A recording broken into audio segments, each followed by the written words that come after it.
Quels sont les déterminants de la mobilité sociale? Il y a deux déterminants de la mobilité sociale, car traditionnellement, on distingue deux formes de mobilité. La première est la mobilité structurelle.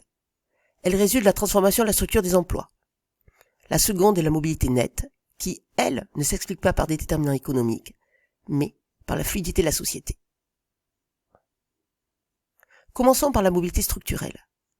Celle-ci s'explique par le fait que certaines professions disparaissent, alors que d'autres apparaissent. Il n'y a pas obligatoirement de compensation. Ainsi, certains peuvent connaître une ascension sociale sans que d'autres subissent une démotion sociale.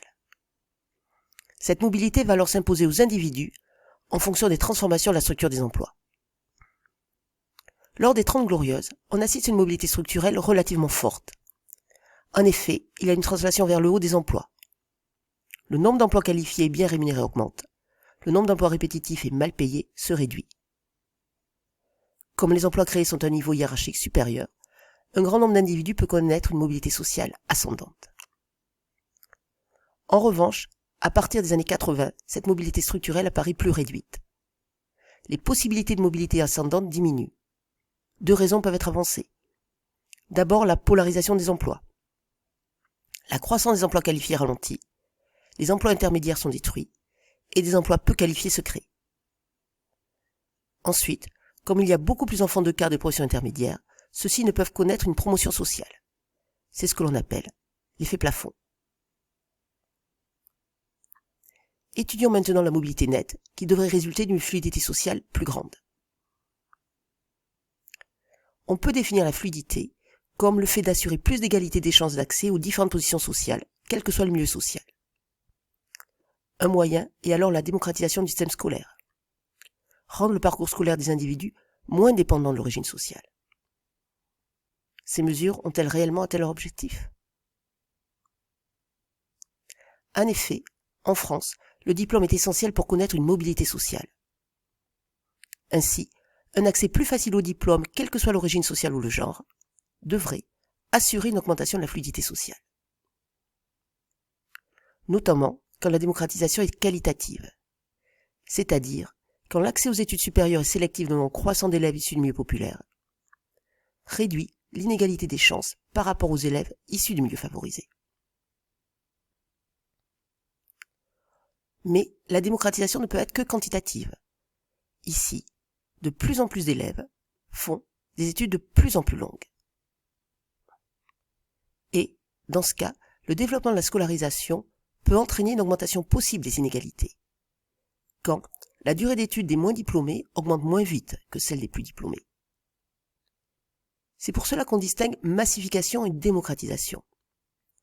La démocratisation qualitative se traduit par une réduction des inégalités face à l'école.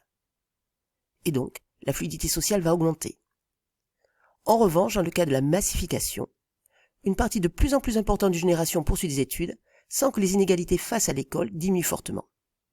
Dans ce cas, la fluidité sociale évolue peu, puisqu'il y a une translation vers le haut des inégalités. Ensuite, le diplôme n'est plus une condition suffisante pour assurer la mobilité sociale. C'est l'inflation des diplômes et le rôle du capital social dans la valorisation du diplôme en emploi. L'inflation des diplômes est en effet un effet pervers de la démocratisation scolaire. Quand le nombre de diplômés augmente rapidement du fait de la massification scolaire, il va augmenter plus vite que le nombre d'emplois correspondant à des positions supérieures.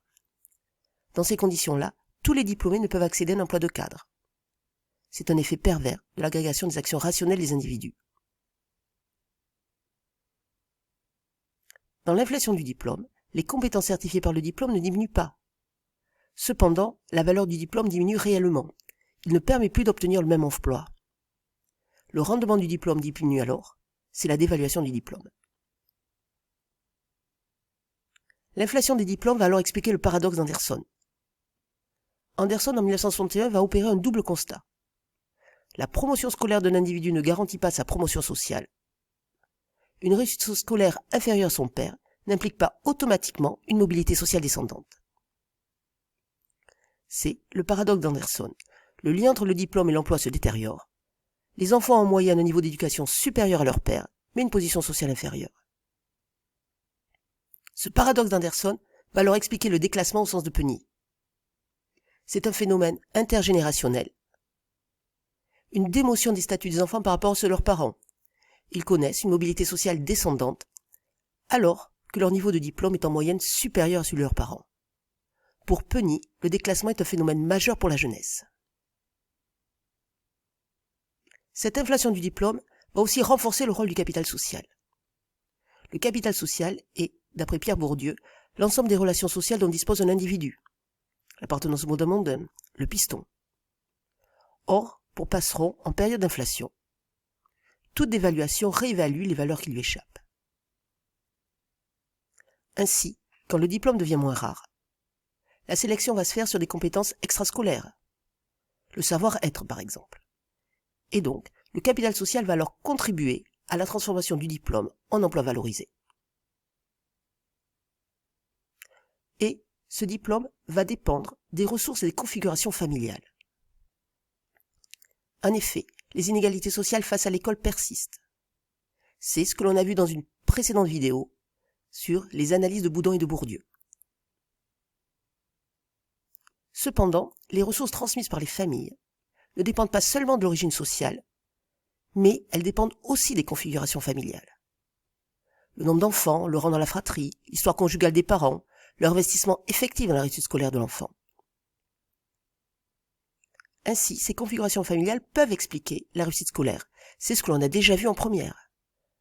Par exemple, les valeurs et les normes transmises par la famille peuvent favoriser la réussite scolaire. La valorisation de l'école, l'emploi du temps régulier. C'est aussi le rôle de la fratrie. Les aînés connaissent les exigences de l'école et les transmettent aux cadets.